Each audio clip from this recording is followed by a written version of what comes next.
بمناسبة جيل أبو تريكة وبركات ووائل جمعة، جيل الأسطوري ده، جيل منتخب مصر 6 و8 و10 خدوا أفريقيا 3 مرات ورا بعض. شوف مين أعظم لعيب في الجيل ده في رأي الكابتن تامر بجد؟ الجيل ده كله مع بعض. كله مع بعض، مفيش واحد بعينه.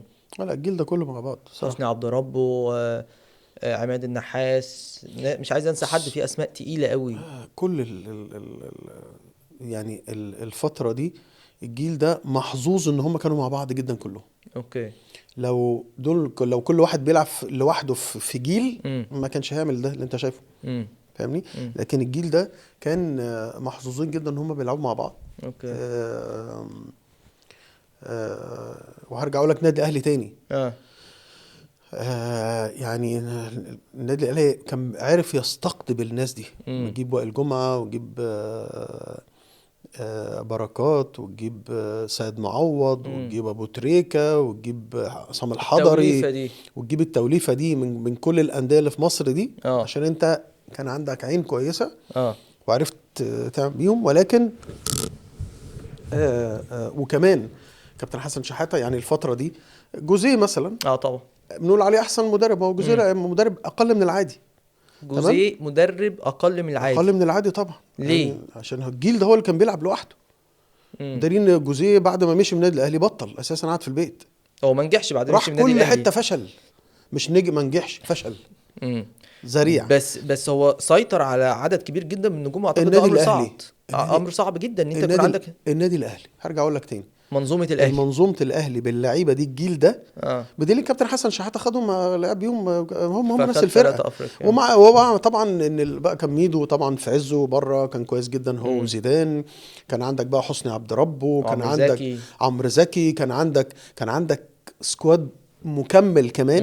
وده اللي امم. خلى منتخب مصر في الفتره دي مع صح. فرقه النادي الاهلي دي ياخدوا بطوله افريقيا 3 مرات ورا بعض. امم. صح. صح. وانا شايف ان الجيل ده جيل الجيل ده هو اللي نجح التوليفه المدربين، دي بالظبط، اللعيبه دي هي اللي بما فيهم نجحت جوزيه تنجح اي حد. وكابتن حسن شحاته كمان. وكابتن حسن شحاته طبعا. كابتن حسن شحاته مدرب عادي برضو زي جوزيه ولا؟ لا، مدرب كويس، ولكن كان الانجازات اللي اتعملت دي بفضل توليفه اللعيبه دي مع بعض. اه. فاهمني؟ اه. بس لكن كابتن حسن عرف ان هو يهندل اللعيبه دي مع بعض، ودي مهمه جدا. امم. لكن خلينا نتكلم على ارض الواقع بقى. الفتره بقى دي فتره حلوه، صح. اه جدا. الفقره بقى دلوقتي اللي هقول لك عليه ده، اللي انا هتشتم فيها يعني، تاني. تمام. ان الجيل ده كله اه. ما عرفش يوصل كاس العالم اللي انت بتقول عليه اسطوري. اه. انت بتقول عليه مع اسطوري، صح. الناس، اه طبعا. طب ما لو كنا رحنا كاس العالم بقى ووصلنا مثلا زي المغرب، كنت هتقول عليه ايه؟ لا حاجة تانية، كنت هنقول ايه هتقول اكتر عليه، من انت كده؟ بتقول على الجيل اه. اسطوري. امم. ماشي. جيل لو كنا عظيم لو من. كنا وصلنا كاس العالم، وصلنا زي المغرب كده، كنت هتقول ايه غير اسطوري بقى كمان؟ كان هيبقى نفس المصطلح. عرفت بقى ان احنا اه. بنحب نهول قوي اه. القصه. اما ما امم. وصلناش كاس العالم ليه؟ 8 امم. سنين مرتين ورا بعض ما امم. عرفناش نوصل لكاس امم. العالم ليه؟ ليه؟ طب قول لي انت السبب. يمكن انا انا مش عارف. انت عندك اكيد. اشوف ان حظنا كان سيء انت جدا قلت ان الفرقه دي ما كانتش بتتغلب، ودي فرقه اسطوريه اه. في ايه، في تاريخ مصر، صح. صح. طيب ما وصلناش كاس العالم ليه 8 سنين ما واحنا واخدين كناش بطوله افريقيا موفقين. 3 مرات ورا بعض، مثلا صح. ماتشين الجزائر بتاع ماشي. اه. ما وصلناش ليه 8 سنين، ما وصلتش ليه مرتين. غريبة غريبة، مش لاقي لها تفسير. طب ليه ما ندورش على التفسير يا جماعه؟ احنا ليه ما ما هو نحللش؟ لا، الناس بقى اللي بتحلل ممكن يكون لهم طب اسبابهم. ليه مش انت بتحلل؟ انت مش الناس شايف. بتتفرج؟ مش انت اكيد بتفرج. زي ما انت انا بشوف ان بتحلل. احنا ما كناش موفقين. انا بشوف ان احنا يعني ماتش مثلا ام درمان بتاع الجزائر، احنا كنا حسينا ان احنا خلاص صعدنا، ولما كسبنا هنا 2-0 في اخر ثانيه بجون عماد متعب، فنشوه الفرحه كانت كبيره. رحنا هناك خدنا الماتش، احنا كده كده هنتاهل، فللاسف اتصدمنا وخسرنا هناك بالاجواء طيب. بالظروف اللي حصلت. طيب يعني انت يعني ما وصلتش برضه. ايوه ايوه. طب بيبقى ليه تقول بقى ان احنا كنا عندنا يعني في مصر هنا، مش بتكلم على الجيل ده بس، انا اي جيل ما عندناش اجيال اسطوريه. مفيش. ما فيش اوكي. اجيال اسطوريه. امم. اسطوري لما توديني كاس العالم بقى، لما منتخب المغرب ده عمل ايه بقى لما وصل اه. وصل وانت شايف ان مجرد المشاركه في كاس العالم ده مش امر، يعني انت ليه؟ ما لازم احنا تروح. شاركنا، احنا ما احنا شاركناش في شاركنا، كاس العالم، ايوه. احنا رحنا كاس العالم اتغلبنا 90 3 ماتشات ورجعنا. 2018. اه. اتغلبنا 3 ماتشات ايوه ورجعنا، ايوه ايوه صح. صح. حتى اتغلبت من السعوديه، ايوه. اللي انت معترض على السعوديه دلوقتي. لا انا مش معترض. ويقول لك الدوري السعودي مش عارف اعمل ازاي، هم كانوا بيخططوا بقالهم فتره طبعا طويله قوي. الناس شغاله صح. 2018 اه. انت وصلت كاس العالم واتغلبت، امم. وكان معانا محمد صلاح. عشان صح. قلت لك ايه، القصه مش قصه محمد صلاح، قصه المنظومه. محمد المنظومة صلاح نفسها. مايند سيت، يقدر يلعب لعيب محترف بجد. امم. لما بيلعب في منظومه بيبقى حاجه تانية خالص، امم. لما بيجي يلعب معانا بيبقى واحد تاني تماما. فهمتك. فاهمني؟ طيب مين برضو اكتر لاعب انت كنت بتستمتع بيه وانت بتتفرج في الجيل اللي هو بتاع الكابتن حسن شحاتة ومانويل جوزيه، اللي كان فيه اللعيبه دي؟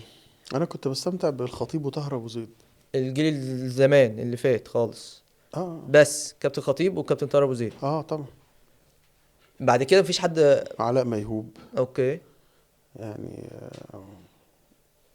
كنت بستمتع طبعا بالجيل ده جدا. ابو تريكة؟ لا عادي. لا عادي يعني، امم. بس اصل جيلي، مش هقول لك فاهم. يعني يعني اعتبر بعديه بكام سنه يعني. بغض النظر انه جيلك كان لعيب برضه ممتع انا أبو تريكة. مش هحصر الكوره في مصر عندي في لاعب. انا فاهم، ما انا عشان كده مثلا لو هقول لك انا افضل ضد خمس، اي ان لا انا احشر، انا عارف. يعني احصر تاريخ مصر و والدوري المصري وجمهور النادي المصري والانديه واللعيبه اللي لعبت في مصر، احصرها في لعيب او اتنين. لا ما اكيد اقدرش اعمل مش حاجه لعيبه زي اتنين، مستحيل. مثلا ممكن مش نقول. عشان السوشيال ميديا بتنده فانا الجمهور بينده فانا همشي مع، مش هتفق معاك برضه. انا فاهم اجي اقول قصدك، لك تاني، وانا مش بقول رايي، انا بسالك. لا ده راي الجمهور حتى في اوكي. براحته. انا بس بسالك انا مين مثلا؟ انت قلت لي كابتن خطيب، كابتن طاهر ابو زيد، كابتن علاء ميهوب، كمل لي اتنين كمان عشان يبقوا خمسه عماد اكتر. متعب اخر الرجال المحترمين. عماد متعب. عماد متعب طبعا، امم. يعني عماد متعب من اللعيبه اللي ما خدش حقه بصراحه. اه يعني مع كل اللي عمله ده ما خدش حقه. ما خدش حقه. عماد متعب لو كان سافر من كان بره، مهاجم عظيم لان عماد بيتحرك من غير كوره كويس جدا. قوي. حافظ وهداف. مكانه كويس قوي. بيتحرك جوه ال 18، هداف. غير كده اللعيب اللي جنبه لازم يبقى هداف. امم. يعني عماد متعب اي لعيب لعب جنب عماد متعب صح. على طول بيظهر صح. بشكل كويس جدا، صح. لان عماد بيتحرك من غير كوره بشكل خطير. امم. مش كده بقول لك عماد متعب اخر الرجال المحترمين فعلا يعني. امم. لكن لكن غير كده لا. تشوف ان اسامه ابو علي ممكن يعوض جزء من تاريخ عماد متعب؟ حسام أبو علي لاعب فلسطيني مش مصري يعني، انا لسه فاهم، انا جاي سنه بتكلم وهيمشي اكيد ككواليتي السنه لعيب الجايه كوره. ولا حاجه، فمش يعني لعيب رايك كويس. في ايه طيب؟ لعيب كويس طبعا لعيب كويس بالنسبه للدوري المصري برضو. يعني طبعا. طب في حد في مصر ينفع بره دلوقتي؟ عندك ابراهيم عادل طبعا. ابراهيم عادل. طبعا بيلعب بره عادي جدا. طبعا، خساره ان هو موهبه ما بصراحه. سافرش الحقيقه يعني. موهبه كان بصراحه. لازم ياخد فرصته يعني. صح. وفي لعيبه كانوا ممكن زي ما قلت لك، انت قلت لي مثلا امام عاشور، مش هو سافر بره ورجع، هو صح. سافر عشان يرجع الاهلي يعني، ما دي المشكله. انت بتشوف كده ان امام المايند سيت. سافر عشان يرجع؟ طبعا زي كهربا سافر عشان يرجع الاهلي، زي ما كله يعني. هي اه اللعبه اللي بتتلعب عشان ده اللعيب ده يجي. ده بيبقى باتفاق؟ طبعا انت عندك يقين بكده؟ طبعا. وكان مم. عبد الستار صبري زمان برضو كان سافر برضو، كان عن طريق كابتن صالح سليم يعني. هو كان مسافر عبد الستار عشان يرجع، بعد كده ما رجعش يعني مم. مثلا. ده بيحصل من زمان على فكره. ده بيحصل من زمان.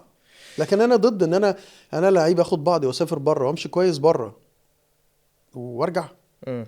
يعني ما فهمهاش شويه.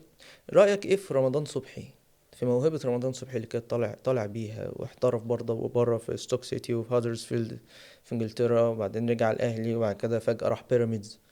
هل بتعتبر رمضان من المواهب اللي كانت موجودة كان ممكن يعني، بس رمضان شويه بيعتمد على القوه والسرعه اكتر يعني. مم. ما توجهش صح لما راح لعب برضو. مم. كان صعب برضو ان هو يعني بره، زي ما قلت لك انت لو مش هتخش في سيستم مم. مهام، كان بره المدير الفني لما بيحرك لعيب او بيحط لعيب كانك بالظبط بتلعب شطرنج. اه هنا لا، هنا في انت لو عشوائية جبت شوية. جوارديولا هنا ولا هيعمل حاجه. اه مفيش اساسا كواليتي عشان يعمل بيها اوكي، حاجه. مفهوم فاهمني؟ مفهوم. عندنا اي حد هيجي هنا في مصر مدير فني محترم ما بياكلش عيش يعني، مم. هيقول لك في مشكله عندنا في التسليم والتسلم يعني. مم. هو مبادئ كوره، صح. هتحطه في الليفل التاني ازاي؟ مفهوم فاهمني؟ مفهوم. فلما يبقى عندك مثلا 10 في الملعب، 8 عندهم مشكله في التسليم والتسلم، واثنين هم اللي بيستلموا كويس، مش هتعرف تعمل حاجه. زي ما قلت لك كده، لما رحنا كاس العالم كان معانا محمد صلاح. اوكي صح. هتعمل بيه ايه؟ ولا حاجه. مفهوم. لوحده ولا حاجه. رحنا كاس العالم اتغلبنا 3 ماتشات ورجعنا. مم. فاهمني؟ ليه؟ مش هتعرف تعمل بيه حاجه. لكن ليفربول يعرفوا بيه كتير. اكيد. وعملوا. يعني ليفربول السنه دي، لا هقول لك على السنه دي بقى كمان. السنه دي لو محمد صلاح مش مع ليفربول كان زماننا في ليفربول مثلا في العاشر ولا ال11. للدرجه دي طبعا. اتفرج على اول 5-6 ماتشات صح، غير طبيعي. فاهمني؟ فعرفوا يعملوا من ده شيء. ليه؟ في سيستم. اوكي. يعرفوا ازاي يوسعوا له الملعب، ازاي يستخدموه في وقت معين، بيحركوه بشكل كويس. هي دي النقطه. اما انت هنا ولا هتعرف تعمل بحاجه. ماشي، ده بخصوص الكوره. هدخل معاك سريع عشان